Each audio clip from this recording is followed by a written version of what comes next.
సమాధి అనే కాన్వర్సేషన్లో మనం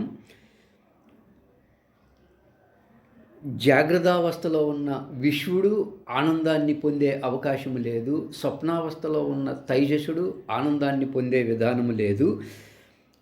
సుషుప్తి అనే కారణదేహంతో ఉన్నటువంటి సుషుప్తి అనే దాంట్లో మాత్రం జీవుడు ఆనందాన్ని పొందే విధానం ఉంది.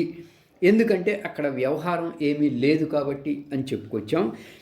అలాంటి విధానమే, అంటే ఏ వ్యవహారము లేనటువంటి విధానమే మహాత్ములు పృథివీ స్థానములో ఉన్నటువంటి శ్వాస యొక్క ఆశ్రయములో మనసు నుంచి, అలాంటి విధానమే మహాత్ములు మహాకారణంలో ఉన్నటువంటి పృథివీ స్థాన శ్వాస యొక్క ఆశ్రయముతో ఉండి నివృత్తి మార్గములో పయనించి సమాధిని పొందుతున్నారు. అలా సమాధిని పొందినప్పుడు అక్కడ సమాధి యందు కూడా ఇంద్రియ వ్యవహారం ఏమీ లేదు కాబట్టి వారు కూడా సమగ్ర ఆనందాన్ని పొందే విధానము వాళ్ళకి కూడా లభ్యమవుతుంది. కాబట్టి అవ్యవహార్యము అనే పదము వాడినప్పుడు అది సుషుప్తి అవస్థకు వర్తిస్తుంది, సమాధి స్థితికి వర్తిస్తుంది.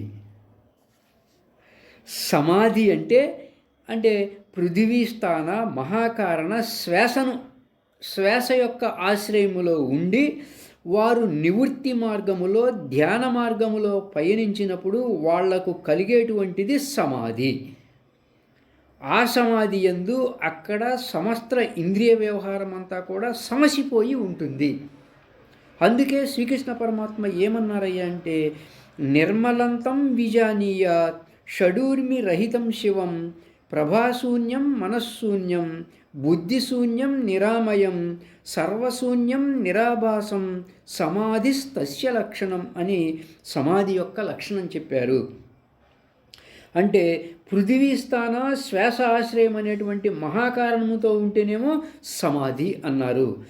అలాగే కారణదేహంతో ఉంటేనేమో సుషుప్తి అన్నారు. సుషుప్తి యందు వ్యవహారం లేదు, సమాధి యందు కూడా వ్యవహారం లేదు మిత్రులారా. అందుచేత శ్వాస అంటే పృథివీ స్థాన మహాకారణ శ్వాస యొక్క ఆశ్రయములో ఉన్నవారు సమాధి పొందుతారు. అజ్ఞానాన్ని ఆశ్రయించిన వారు సుషుప్తి అవస్థను పొందే విధానం ఏర్పడుతుంది. కనుక సుషుప్తి యందున్నవారు ఆనందాన్ని పొందుతున్నారు, సమాధిలో ఉన్నవారు ఆనందాన్ని పొందుతున్నారు. జాగ్రత్తావస్థ స్వప్నావస్థలో ఉన్నవారు మాత్రం ఆ రెండిటి యందు స్థూలదేహ వ్యవహారము సూక్ష్మదేహ వ్యవహారము ఉన్నది కాబట్టి అక్కడ ఆనందాన్ని పొందే అవకాశము వారికి లేదు. అంటే విశ్వడికి తైజసుడికి లేదు, ప్రాజ్ఞుడికి కూటస్థుడికి మాత్రమే ఆనందాన్ని పొందే అవకాశము ఉన్నది. అంటే అజ్ఞానము ఉపాధిగా ఉంది కాబట్టి అక్కడ తెలియనితనముతో చేరి ఉన్న ఆనందాన్ని పొందే విధానం ఉన్నది. అందుచేత వ్యవహారం కలిగి ఉన్నటువంటివి రెండు, వ్యవహారం లేనటువంటివి రెండు మనకి మహాత్ములు చెప్తారు. స్థూలదేహము సూక్ష్మదేహము రెండు వ్యవహారం కలిగి ఉన్నాయి.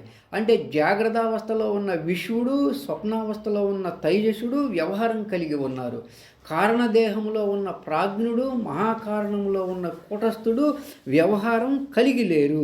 అంటే స్థూలదేహము సూక్ష్మదేహము రెండు వ్యవహారం కలిగి ఉన్నాయి.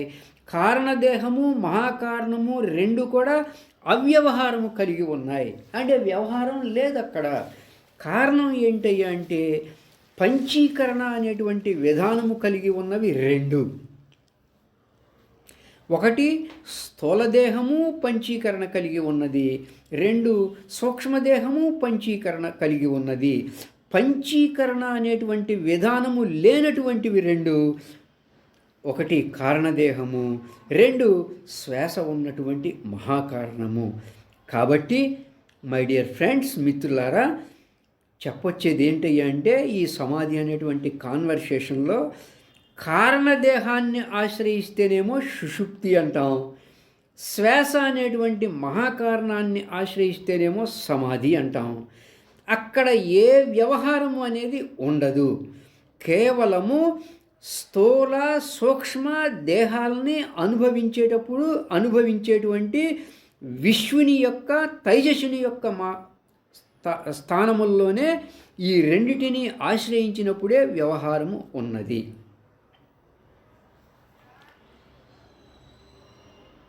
తరువాత 25 తత్వాలు కలిగి ఉన్నదేమో స్థూలదేహంగా పిలువబడింది. 19 తత్వాలు కలిగి ఉన్నదేమో సూక్ష్మదేహంగా చెప్పబడింది. రెండు కూడా సాత్విక, రాజసిక, తామసిక గుణములు, అంటే త్రిగుణాత్మికతలోని తమో గుణము చేత ఏర్పడేదేమో స్థూలదేహము, రాజసిక గుణం చేతేమో కర్మేంద్రియాలు, పంచప్రాణాలు, సాత్వికత చేతనేమో జ్ఞానేంద్రియాలు, అంతఃకరణములచే ఏర్పడేది సూక్ష్మదేహము. కాబట్టి ఈ రెండు కూడా, అంటే 25 తత్వాలతో కలిగి ఉన్న స్థూలదేహము, 19 తత్వాలు కలిగి ఉన్న సూక్ష్మదేహము, రెండు కూడా వ్యవహార విధానము కలిగి ఉన్నాయి. ఇంకో బిట్ ఏంటంటే, దీంట్లో స్థూల శరీరము, మన కంటికి కనబడే స్థూల దేహము స్వయంగా పనిచేయలేదు. ఇది గోళకాత్మికము. ఇంద్రియాత్మికమేమో సూక్ష్మదేహము. ఇంద్రియాత్మిక సూక్ష్మదేహం కలిసి వస్తేనే జాగ్రత్త వ్యవహారం అనేది సిద్ధిస్తుంది. సూక్ష్మదేహం కనుక విశ్రమించిందా అంటే స్థూలదేహం కేవలం జడమై పడిపోతుంది. నిద్రపోయినప్పుడు కూడా దేహానికి ఏ విధమైన కార్యము ఉండదు. కారణం ఏంటయ్యా అంటే ఇంద్రియాత్మికమై ఉన్నటువంటి సూక్ష్మదేహము సుషుప్తిలో చేరిపోయింది కాబట్టి వారికి ఏ వ్యవహారము ఉండదు. ఇప్పుడు గోళకము అంటే గోళకాత్మికంగా కలిగి ఉన్నది చెవి. చెవి అంటే గోళకము. ఇది స్థూలదేహ ఆశ్రయములో ఉంటుంది. అలాగే కన్ను, ఇది కూడా గోళకము, ఇది స్థూలదేహ ఆశ్రయంలో ఉంటుంది. అలాగే నాలుక, ముక్కు, ఇవన్నీ కూడా స్థూలదేహ ఆశ్రయములో ఉంటాయి. అంటే శబ్దగ్రహణ శక్తి కలిగి ఉన్నదేమో ఇంద్రియం అంటాం. ఇప్పుడు చెవి ఉంది, ఒట్టిగా అలా శబ్దం ఏమీ వినకుండా ఉంటేనేమో దాన్ని గోళకము అంటాము. శబ్ద గ్రహణ శక్తి కలిగి ఉన్నప్పుడేమో దాన్ని ఇంద్రియము అంటాం.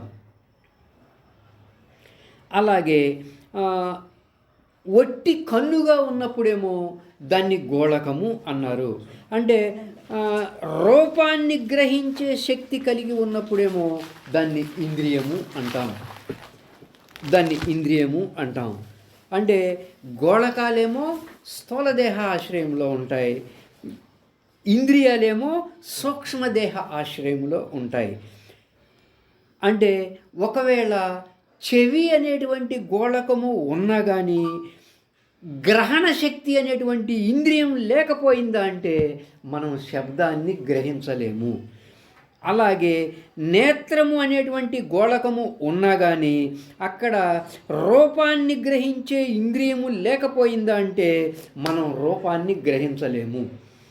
అలాగే నాలుక అనేటువంటి గోళకము ఉన్నా కానీ రుచిని గ్రహించే ఇంద్రియము లేకపోయిందా అంటే మనం నాలుక అనే గోళకము చేత రుచిని గ్రహించలేము. అలాగే ముక్కు అనేటువంటి గోళకము ఉన్నా కానీ వాసన గ్రహించే ఇంద్రియము లేకపోయిందా అంటే ఎవ్వరము కూడా వాసనను కూడా గ్రహించలేము. అంటే ఇక్కడ చెప్పొచ్చేది ఏంటయ్యా అంటే మిత్రులారా, బయట ఉన్నవేమో శబ్ద, స్పర్శ, రూప, రస, గంధములు అనేటువంటి విషయాలు. బయట ఉన్న విషయాల్ని మనం గ్రహించాలి అన్నప్పుడు శ్రోత్రము, చర్మము, నేత్రము, నాలుక, ముక్కు అనేటువంటి గోళకాలు ఇంద్రియాలని ఆశ్రయించినప్పుడు మాత్రమే బయట ఉన్న శబ్ద, స్పర్శ, రూప, రస, గంధం అనేటువంటి విషయాల్ని గ్రహిస్తాము. అంటే కేవలము గోళకాలు ఉన్న విషయాలు తెలియబడవు. ఈ గోళకముల సంబంధము లేకపోయినా ఇంద్రియాలు విషయాలని తెలుసుకోలేవు. అర్థమైందా? అంటే కేవలం గోళకాలు ఉన్న విషయాల్ని తెలుసుకోలేవు ఇంద్రియ సహకారం లేకపోతే. కేవలం ఇంద్రియాలు ఉన్నా కూడా గోళకాలు లేకపోతే విషయాల్ని గ్రహించలేవు. అంటే గోళకాలు ఇంద్రియాలు కలిసినప్పుడు మాత్రమే విషయాల్ని గ్రహించబడతాయి. అంటే స్థూలదేహము సూక్ష్మదేహంతో పనిచేసినప్పుడు మాత్రమే విషయాల్ని మనం గ్రహిస్తాము అని దీనివల్ల మనకు తెలియవస్తుంది గురుదేవుల యొక్క ఉపదేశం. కేవలం గోళకాలున్నా విషయాలు తెలియబడవు. ఈ గోళకముల సంబంధం లేకపోయినా ఇంద్రియాలు విషయాన్ని తెలుసుకోలేవు. అంటే స్వప్నావస్థలో ఇంద్రియాలు ఉన్నాయి, కానీ బయట ఉన్న విషయాన్ని గ్రహించే అవకాశం లేదు. చూడండి, దానికి నిదర్శనం అస్సలు కారణం ఏంటి? స్థూలదేహంతో సంబంధం అది వదిలిపెట్టేసింది. అంటే దూరంగా వెళ్ళిపోయింది కాబట్టి బయట ఉన్న విషయాలు ఎవరికీ కూడా గోచరించే అవకాశం లేదు. కానీ స్వప్నంలో మాత్రం వ్యవహారం చేసుకుంటుంది అంతవరకే. బయట ఉన్న విషయాల్ని గ్రహించలేకపోయినా స్వప్నంలో తనకు తాను వ్యవహారం చేసుకుంటుంది. అది మరలా స్థూలదేహాన్ని ధరించి వచ్చిందా అంటే బయట ఉన్న విషయాల్ని గ్రహిస్తుంది. అందువల్ల ఇక్కడ గోళకాత్మికమైనది స్థూలదేహము అన్నాం, ఇంద్రియాత్మికమై ఉన్నది సూక్ష్మదేహం అన్నాం. ఈ రెండింటి కలయికగా కారణంగా ఏర్పడేది జాగ్రత్తావస్థ. ఓకేనా? సూక్ష్మదేహం పాటికి సూక్ష్మదేహము, స్థూలదేహం పాటికి స్థూలదేహము విడబడి గనక ఉన్నట్లయితే ఈ స్థూలదేహం తామసిక అంశంతో ఏర్పడింది కాబట్టి ఇక వ్యవహారం చేయలేదు. అందువల్ల జడంగా పడిపోయి ఉంటుంది మంచం మీద సుషుప్తిలో. కానీ సూక్ష్మదేహం మాత్రం స్వప్న వ్యవహారం అది తనకదే చేసుకుంటుంది లోపల. ఎందుకంటే అది రజోగుణము సాత్విక గుణం వల్ల ఏర్పడింది కనుక అది లోపల పని చేసుకునే విధానం ఉంది కనుక స్వప్నములో నడవటము, కూర్చోవడము, ఇవ్వటము, తీసుకోవడము, మాట్లాడటము, వినటము లాంటివన్నీ కూడా వ్యవహారం అనేది ఉన్నది. కాబట్టి మాండ్యూకోపనిషత్తులో ఏం చెప్పారయ్యా అంటే ఏకోన వింశతి ముఖః, స్థూలదేహము సూక్ష్మదేహము 19 ముఖములు కలిగి ఉన్నది అని చెప్పారు మాండ్యూక్య కారికలో.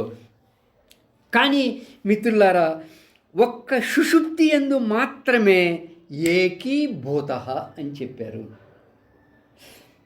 ఒక్క సుషుప్తి యందు మాత్రమే, అంటే అజ్ఞానముతో ఉన్నటువంటి నిద్రను అనుభవించే ప్రాజ్ఞుని యందు మాత్రమే ఏకీభూతః అనే మాట వాడటం జరిగింది.